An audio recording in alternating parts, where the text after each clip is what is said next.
think Yuri Andropov, the former head of the KGB and very briefly General Secretary of the Communist Party, defined it best. He said it's like cocaine.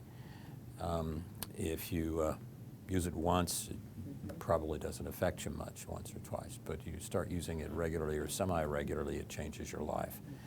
And disinformation that the Soviets and some of the radical Islamists and others systematically use has a very long-term strategic objective. One is to undermine Christianity and Judaism, which they see as major barriers to their dominance. And it kind of matters, I think, that the Soviet Union is gone. That's not irrelevant, because the Russian autocracy controls nearby countries less well by cutting off their natural gas or oil than it did by being able to do whatever it wanted, but it still has a great deal of leverage, in part because of its energy products, gas and oil. And the effort that they exercise, and that, as I said, the radical Islamists do too in somewhat different ways, to undermine the belief system of the West, which very heavily dependent on, not identical with, but very heavily dependent on Christianity and Judaism.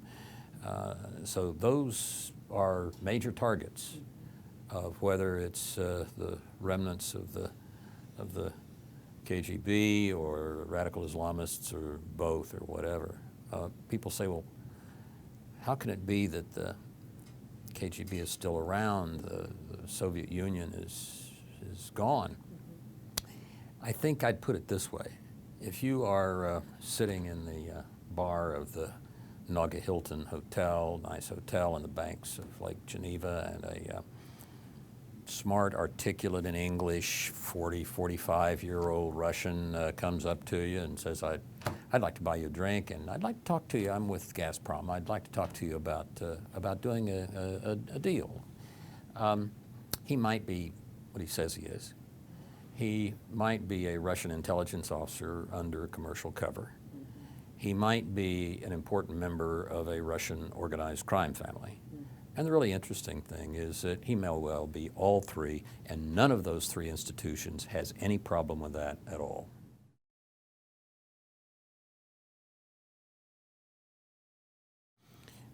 Anti-Semitism in Russia has always been an important a part of this. I mean, Judaism gave us the rule of law, comes out of the Sinai. And it's one of the reasons, I think, that anti-Semitism is always one of the first refuges of the scoundrels. They need to undermine that idea that the law is above the ruler. And one way they do that is to go after Jews and Judaism. And the lies are quite extensive. The Protocols of the Elders of Zion, which was a Tsarist era bit of disinformation, gets resuscitated throughout the Islamist and Wahhabi influenced parts of the Muslim world, as well as in Russia and other places where anti-Semitism finds a home.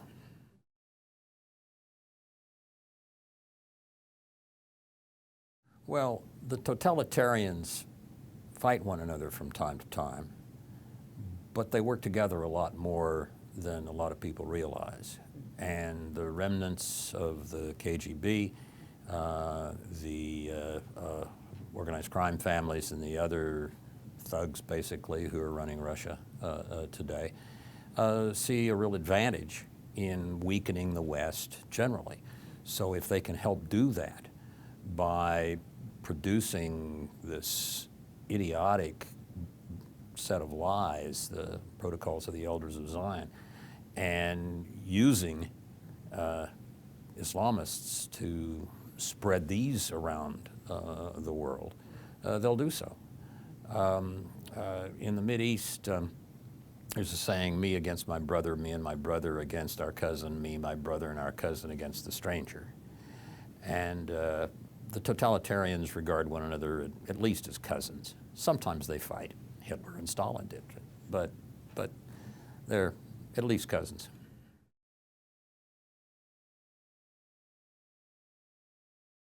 I met him through a friend a few years ago.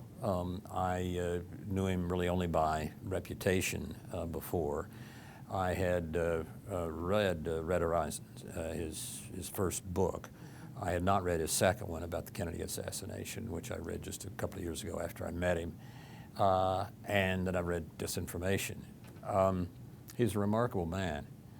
That is one of the great acting jobs in human history, to have already begun decades before your internal migration away from the belief system of Romanian Communist Party, and to carry on with your job in such a way as to acquire a great deal of information that was useful to the West, and it was very useful. He was the most senior intelligence defector that we had during the Cold War as a head of Romanian intelligence. And for years before that, he was very senior and was in a lot of the meetings at the time of the Cuban Missile Crisis, for example. So he's a fascinating individual and a brave man, absolutely.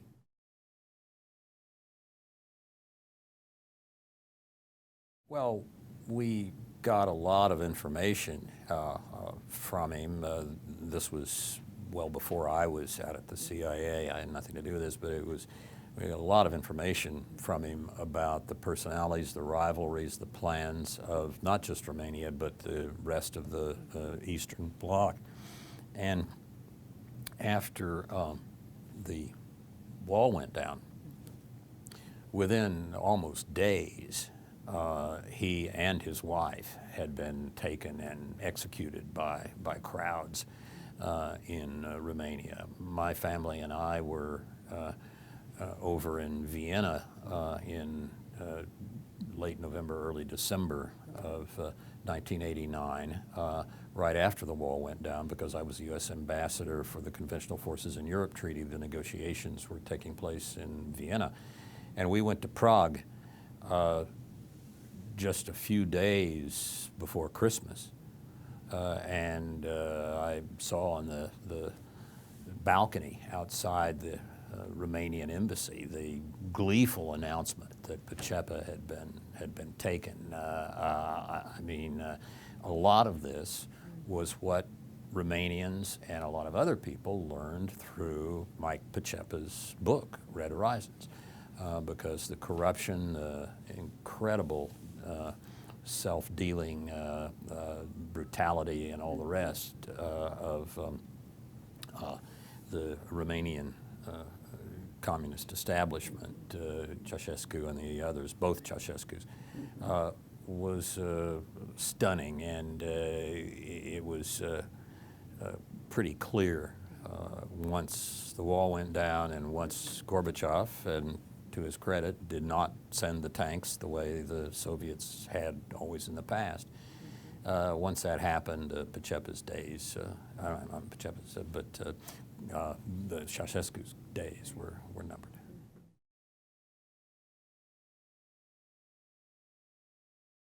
The spirit of the KGB certainly is alive and well. For all practical purposes, the FSB behaves and undertakes the same types of efforts, and in some ways it's less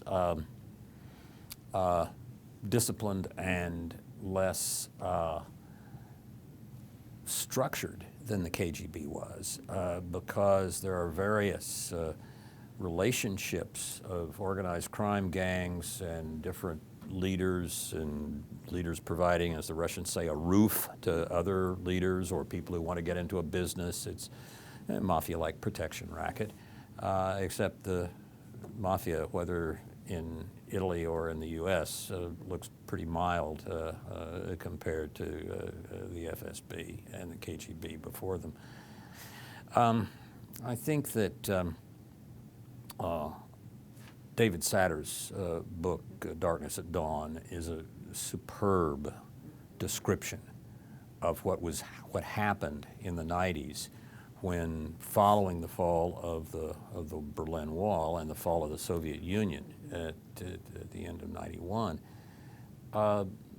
there was really a decision, even by the reformers in Russia, Gaidar and the others, to ignore the importance of the rule of law and move immediately to a completely untrammeled free enterprise system, except that you don't have a free enterprise system where everybody's conducting it with guns. The whole structure of the new Russia came to be dominated by thugs and criminals and parts of the government working with them, and so simply having no longer as much state ownership of the means of production as they did under the communists did not get the job done. You had a state run by thugs instead of bureaucrats, and it was and still is in many ways absolutely brutal and completely chaotic.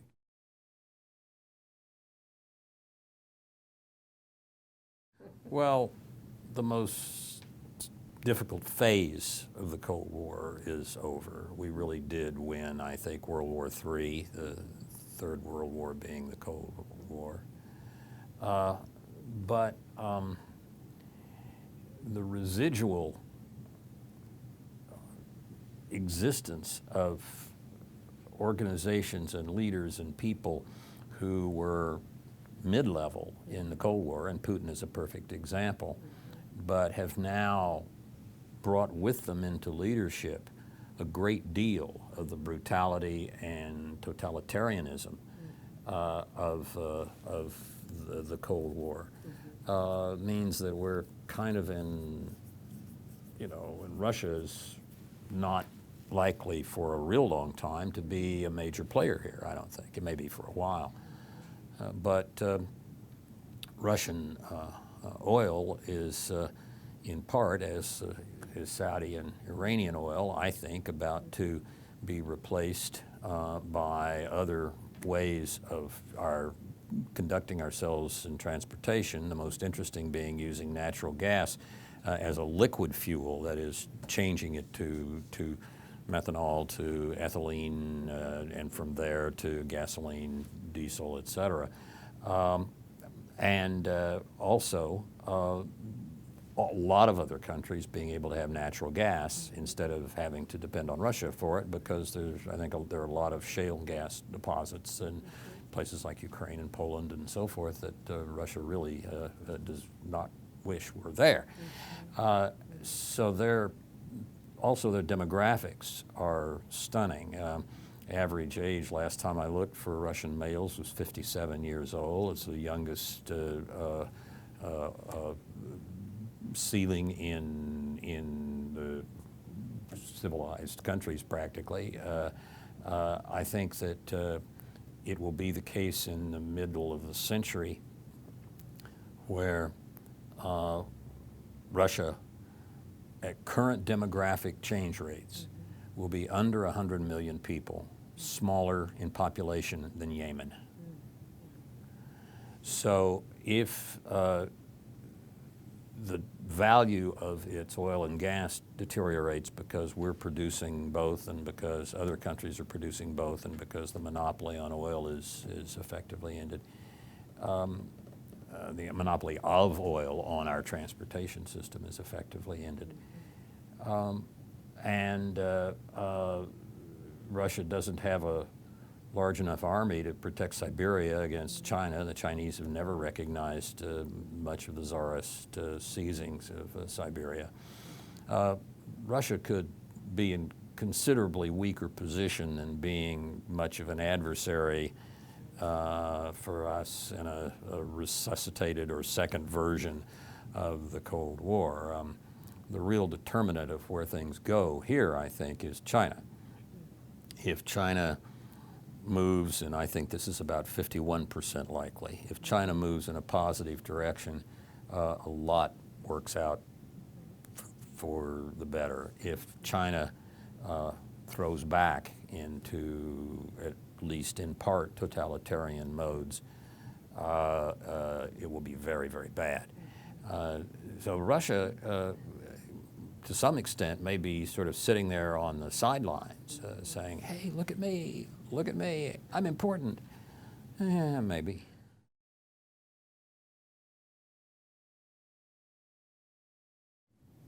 Well, I think Putin is motivated in part by an underlying principle that anything that damages or undermines the United States is good. He sees us, I think, as essentially an enemy. Because the example we set, and it's not just us, it's other countries too, the example that we set undermines his ability to order everybody around. One perfect example is they have now sentenced 2 of the 3 young women in the group Pussy Riot that sang the song in the cathedral, satirical song about Putin, sentenced to 2 years in prison each for singing a song, one of them in a prison camp. You have to be pretty uncertain of your ability to control things if you have to throw young women who have sung a satirical song in prison. And guess who confronted Putin about that within the last couple of weeks is Angela Merkel, directly. And he got very angry and started lecturing her and said that these young women were part of an anti-Semitic organization. Well, Russia has bloggers now, and it's hard to keep the roof on. So one thing that's happened is that they've gone back and looked at the situation, and what he must have been referring to is that in 2008, at least one of these young women was part of an organization that put on some street demonstrations that were satirical of the Russian government. And one thing they had was a group of people who looked like Chechens or other minorities, and one was supposed to be Jewish, in fake hangings.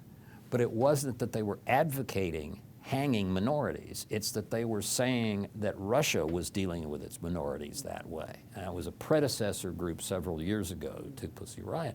Now, it's just kind of amazing that this sort of big, strong country with a lot of the world's oil and gas and a lot of nuclear weapons and so forth would quake before 3 young women singing a satirical song. You know, and bless Angela Merkel. I wish the United States president had raised it, but the German chancellor did, and brava.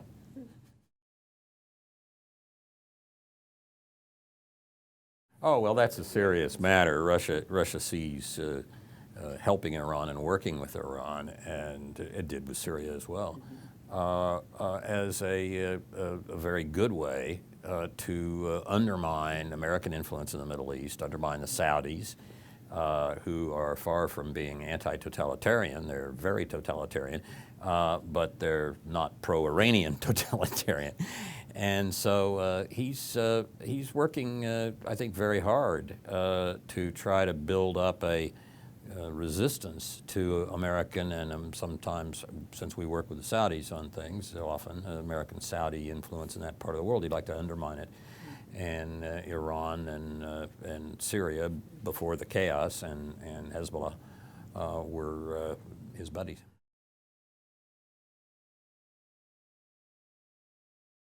The last North Korean missile, the first 2 stages worked well, and as nearly as I can tell from the press reports, the 3rd stage worked well too. And that stage, if it was fired fully, was enough to apparently put a small satellite into orbit. Now, you are not old enough to remember Sputnik, but I am. I was in high school when the Russians launched the first satellite, and it was about the size of a soccer ball. But Americans grasped immediately that once the Soviets could put a satellite into orbit, they could have an ICBM that could reach halfway around the world. It might not be very accurate, and they might well not use it ever, or not even think of using it until years down the road they had some accuracy. But the North Koreans may well now have a set of stages of rockets that, at least in principle, could reach the United States. And you have to realize that we're not just about, in these days and times, worried about missiles hitting targets. As long as they are above an area and detonate with a nuclear weapon of any size, they can create an electromagnetic pulse effect that can have devastating impacts on our electric grid and the rest. So it's not just a casual matter that the North Koreans may be capable of launching a three-stage missile that could get something to the United States. They have a nuclear weapon. It's kind of small and it's kind of primitive and so forth, but they now have at least near intercontinental technology for missiles, and they have a primitive nuclear weapon. So it's not that they're ready to assemble something and go to war with us, but they have the wherewithal to go down these paths, and at some point, perhaps in the future, implicitly at least, to threaten the United States.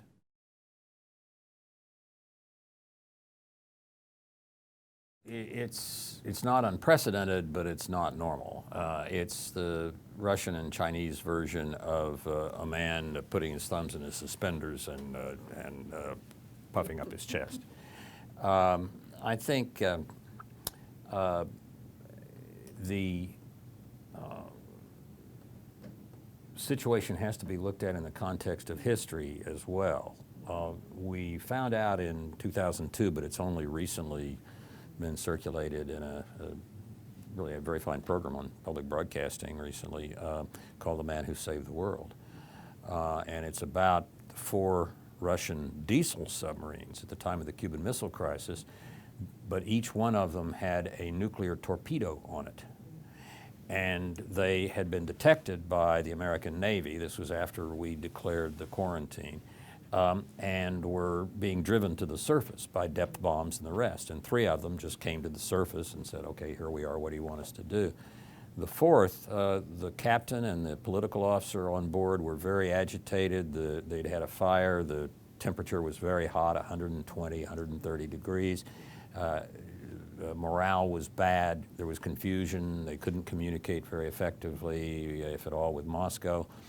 And there were 3 keys to turn for them to launch a nuclear torpedo at an American ship. And 2 of them were turned, one by the political officer and one by the captain of the submarine. But the captain who was in charge of the small flotilla of the 4 submarines would not turn his key, and so he did not launch a nuclear torpedo. But they came that close. And we also had a situation, and this could repeat in the Mideast somewhere, it wouldn't have to only be Castro. We know that Castro was encouraging the Russians to use nuclear weapons during the Cuban Missile Crisis. He knew that it would mean Cuba was destroyed, but if he could get the United States destroyed, he didn't care. And if you add that kind of totalitarian fanaticism to, in some cases, say Iran, religious motivation by leaders who say, hey, it's fine if we all die because we're going to heaven and you all are all going to hell, having proliferation of nuclear weapons about the Middle East is, to put it mildly, not a good idea. Because a nuclear crisis with 1 or 2 nuclear powers is bad enough. A nuclear crisis with 4 or 5 or 6 is quite something else. So this puffing the chest up, all of that is on the edge of being dangerous. The Chinese are making very bold claims to the South China Sea and the East China Sea, to the detriment of the interests of Japan and Philippines and a number of our other friends and allies in that part of the world. One way that you get in great difficulties in a situation like the one we're in now is to continually compromise, continually retreat, continually talk about what we have to have as dialogue. And then the other side, especially if they say have nuclear weapons, gets the feeling, oh, we can push a little bit more still. And misunderstandings can arise. And that's one of the things we're going to have to worry about as the next few years roll on.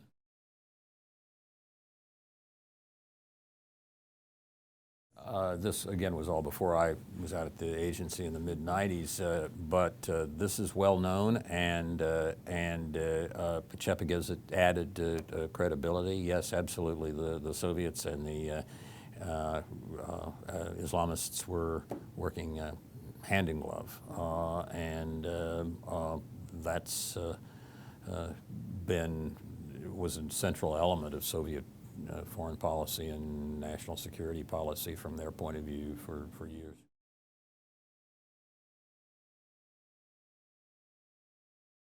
Well, these are all steps that I think it's generally recognized they took.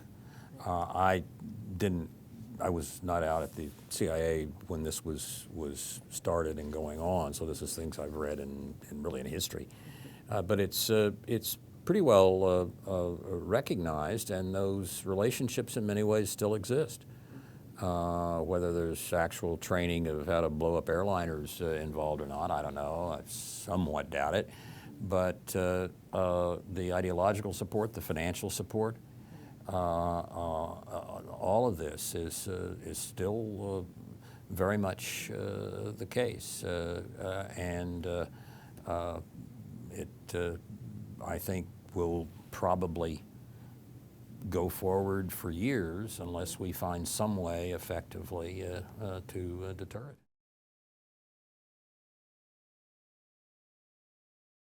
Well, that's possibly true, but I would be very surprised if Putin conducted himself in any way that was supportive of Israel and undermining of their traditional allies in that part of the world, such as Iran. When Andropov came to power, the press was full of speculation that he was very Western-oriented because he liked Scotch and played chess, I think. Chess was invented by the Persians, and I'm not sure drinking Scotch is enough to make you a Democrat.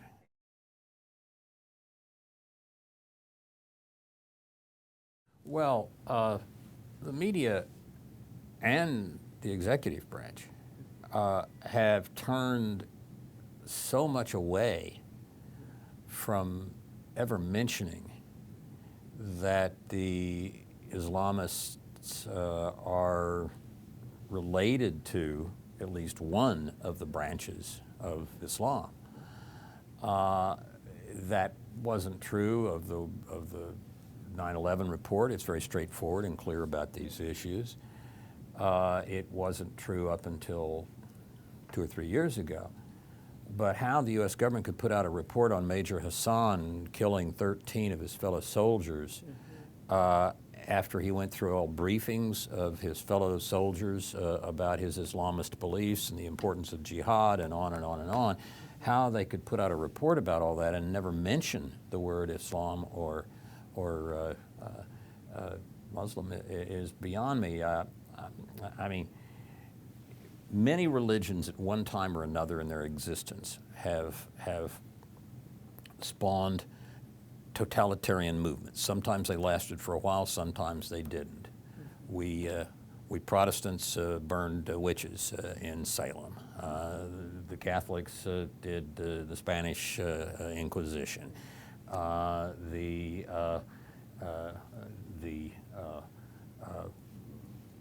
kamikazes in World War II were there in part because of the passionate belief that the emperor was divine and that they were carrying out the emperor's divine will by sacrificing themselves. It happens. but you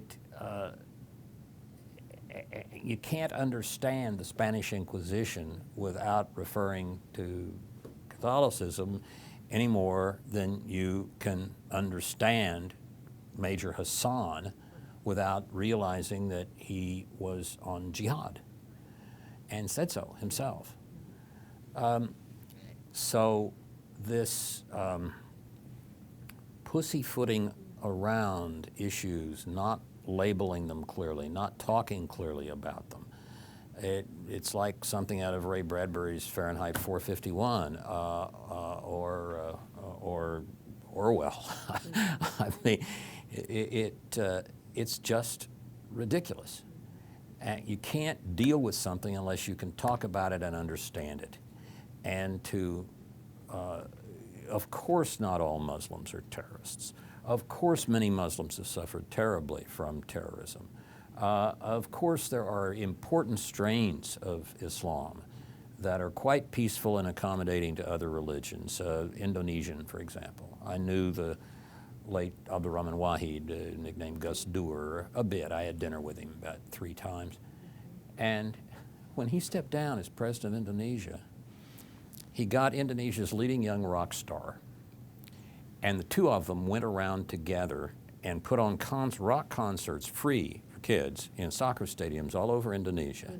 The rock concert, the star would sing songs that the kids were used to hearing from him, and then he would teach them 1 or 2 new songs about the importance of religious tolerance. And then Abdul Rahman Wahid would come out and speak to the tens of thousands of kids about the importance of religious tolerance. Now, that Indonesian tradition goes back to at least the 17th century, maybe before, when Abdul Rahman Wahid's ancestor, direct linear ancestor, led the forces in Java who fought against the Arabs and the Chinese, who were sort of the hardliners of their time. So this Indonesian tradition is very old. Unfortunately, it's not the Indonesians who control most of the schools and madrasas and so forth around the world. Lawrence Wright, in The Looming Tower, about 9/11, says that with between 1% and 2% of the world's Muslims, the Saudis control approximately 90% of the world's Islamic institutions, and mosques and schools especially. So what does that mean? When I was chairman of the board of Freedom House early in the 2000 decade, we had a group of American Muslims come to call on me and Nina Shea, who was the head of the Center for Religious Freedom in Freedom House. And they said, can you do something about what these Saudi imams are doing? And we said, what's going on? They said, well, they give them diplomatic passports. They come to the United States. They go through our mosque and all the other mosques, and they clear out all of the material that we've prepared to teach our kids about Islam. And here's what we have prepared. Read it and see if you don't think it's reasonable. They throw that away, and then they put their own materials there. And here is a set of their materials that are now in our mosques. Read them and see what you think. And so we had them translated, and I did. And I remember particularly a segment on educating 8th graders. And it explained the 3 ways it was required to kill a homosexual. You could throw him from a high place, and it had to be a high place so he would be terrified while he was falling down. You could stone him to death, but not with big stones. It had to last for a time. And you could burn him alive. Those were the 3 ways. That's what 8th grade kids are being taught with Saudi Wahhabi materials, how to kill a homosexual. Now, that's just one example. But would the world be a different place today in terms of tensions between East and West and religions and all of that if the money and the control of the schools was in the hands of people like Abdul Rahman Wahid? Of course. So we have to be careful and not get ourselves into the mode of thinking we've got a war between Christianity or Judaism and Islam. It's a lot more complicated than that. And our best allies and colleagues are what I call the real moderate Muslims, not just people who don't want to use violence and therefore call themselves non-violent or call themselves moderate, but real moderate Muslims, of which there are hundreds of millions. But as long as oil gives the Saudis and the Iranians and others the wherewithal to control a lot of institutions, and especially the Saudis, we've got a problem, because you don't need to look very far to figure out who's paying for those 8th grade kids to have those materials to teach them how to kill homosexuals. You and I are, every time we pull into a filling station.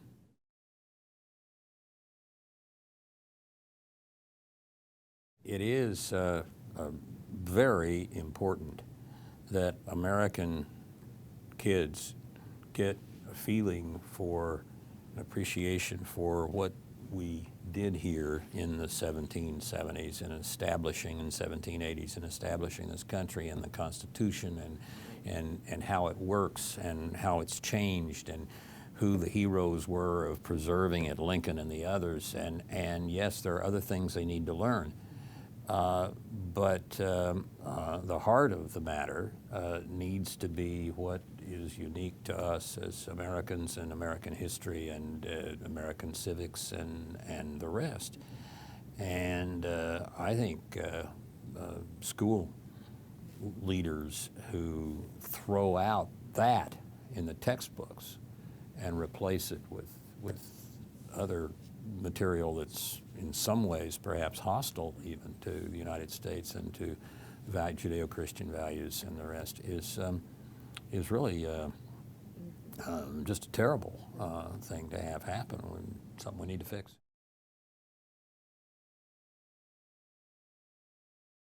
I'm still registered as an old Scoop Jackson Democrat, although my friends and allies like Joe Lieberman are passing through the system and moving on away from Washington.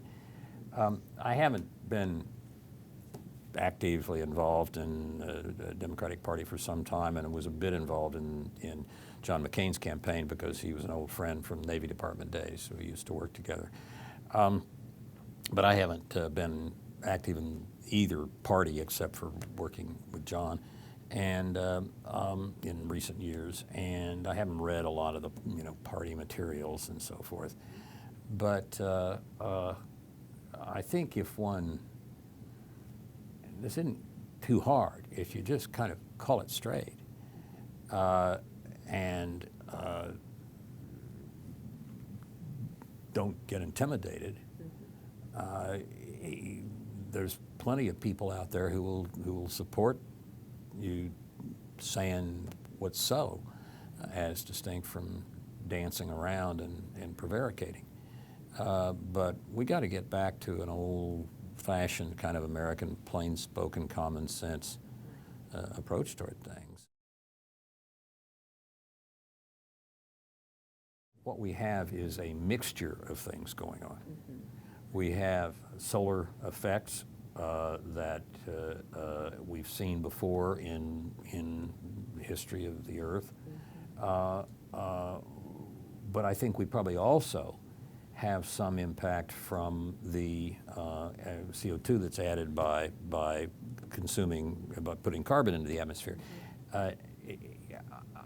I think that the debate on climate change and global warming so far has basically been a debate between people who say everything that's happening is from burning fossil fuels and people who say nothing that's happening is derived from fossil fuels.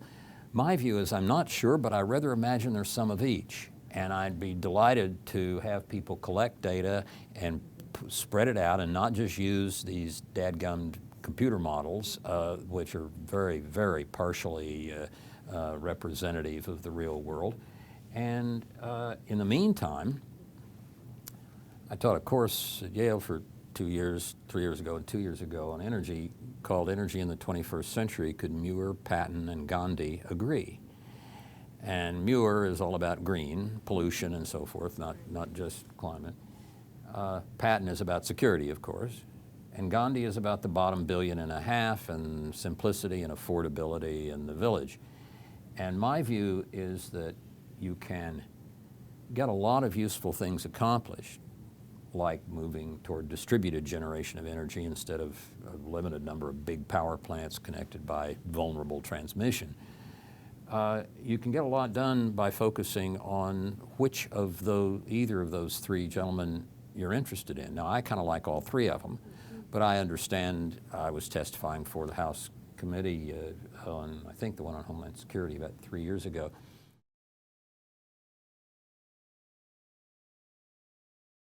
Well, that is hideous. Look, all nations voted except the Arab countries, voted in 48 to establish Israel. So all were Zionists. Every American who believes Israel should exist is a Zionist. It's what Zionism means. But there is this effort to turn Zionist into an insult, which is ridiculous. You can argue that Israel, as a result of having been attacked 3 major times, has expanded its borders from what it had in 1949, and that there ought to be some adjustment. Well, okay, negotiate about it. In 2001, just as he stepped down, Clinton was working with Ehud Barak and Arafat, and he put together something called the Clinton Parameters, which had some relatively minor border adjustments, had both states in Jerusalem, but could be the capital of Israel. It was a compromise that was a little more pro-Palestinian than I liked, but it wasn't crazy. And Ehud Barak took it back to the Israeli cabinet, and they approved it, reluctantly, but they approved it. And Arafat walked away from it. Israel has about 8 to 10% of its population Arab, almost all Muslim, some Christian Arabs. And that's in Israel proper, Israel within the 1967 borders. If there were that many Jews in the West Bank, proportionally, there'd be several 100,000 more than there are. So if you have a Jewish state and a Palestinian state, and each state has, let's say, no more than 1/8 of its population be Palestinian if in Israel, Jewish if in a Palestinian state, that leaves room for hundreds of thousands of more Jews in the West Bank if you want to do it on that basis. So why should it be the case that settlements of Jews in the West Bank should be regarded as any more domineering or bad than having the same proportion of Israel proper be Palestinian Arabs, Muslims? I wrote a piece about this in the Wall Street Journal a few years ago, and I've never successfully had an Arab explain to me how, on any objective basis, there's anything wrong with, say, 1/8 of a Palestinian state being Jewish and 1/8 of a Jewish state being, as it is, Palestinian. It's not aggressive for Netanyahu to let some settlements be built. Those are in parts of the West Bank that are clearly going to be, under any reasonable agreement, are going to be part of Israel. One complication of the negotiations on these matters is that you find, if you actually talk to the Palestinians who would, in the border adjustments, get moved into a Palestinian state instead of continuing to be able to live in Israel, that although they're rather quiet about it, they would much rather stay in Israel, most of them.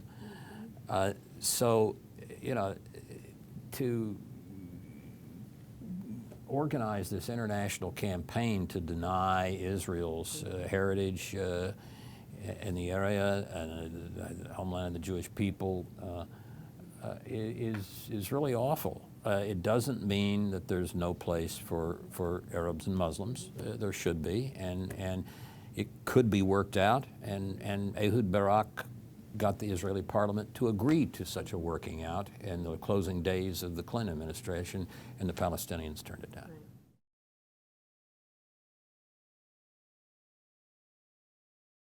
Mao has killed more people than anyone in the history of the world.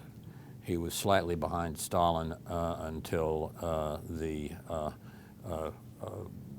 1960s, and he caught up.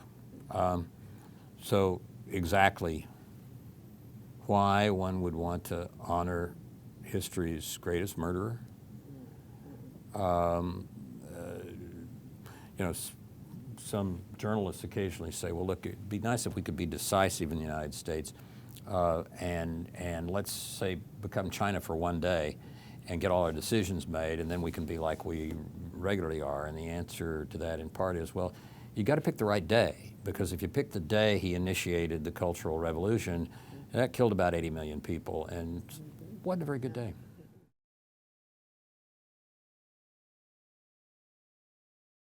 There's only one answer, and that's the First Amendment. We have got to jealously guard freedom of speech and fundamentally oppose people who try to shut down freedom of speech by saying you're a blankophobe or a thisophobe or a thatophobe. You got to just call it straight and tell them to go peddle their papers. And they get to put out papers, by the way, because it's the United States. And they can say what they want in the papers. But the rest of us have to insist that we can too.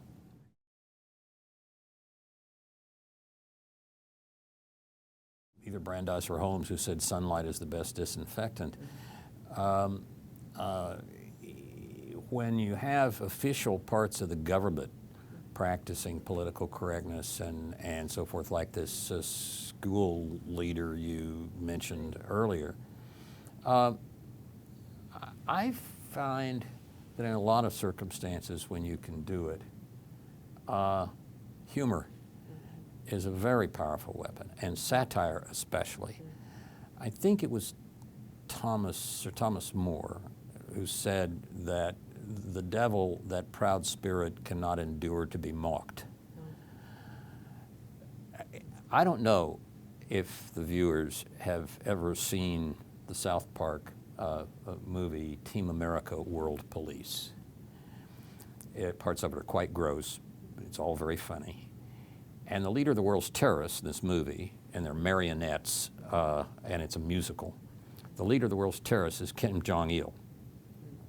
And he speaks with an Oriental L and R confusion, but he also speaks with an Elmer Fudd Wicked Wabbit accent. So when he sings his aria about he's so lonely, he sings, I'm so lonely inside and alone, just me own we, sewing on my willow throne. You cannot see Team America World Police and watch Kim Jong-il and the next time and keep from laughing the next time you see a picture of Kim Jong-il. We really we used humor and satire during World War II against the Nazis. Radio Free Europe and Radio Liberty used it very effectively against the communists. I was asked in some congressional testimony a few years ago, what's the first thing I would do in dealing with the problems of totalitarianism in the Middle East? And I said, I would take every penny away from the Department of State that goes for strategic communications, and I give it to Trey Parker and Matt Stone, and ask them to do the same thing with Ahmadinejad that they did with Kim Jong-il and Team America World Police.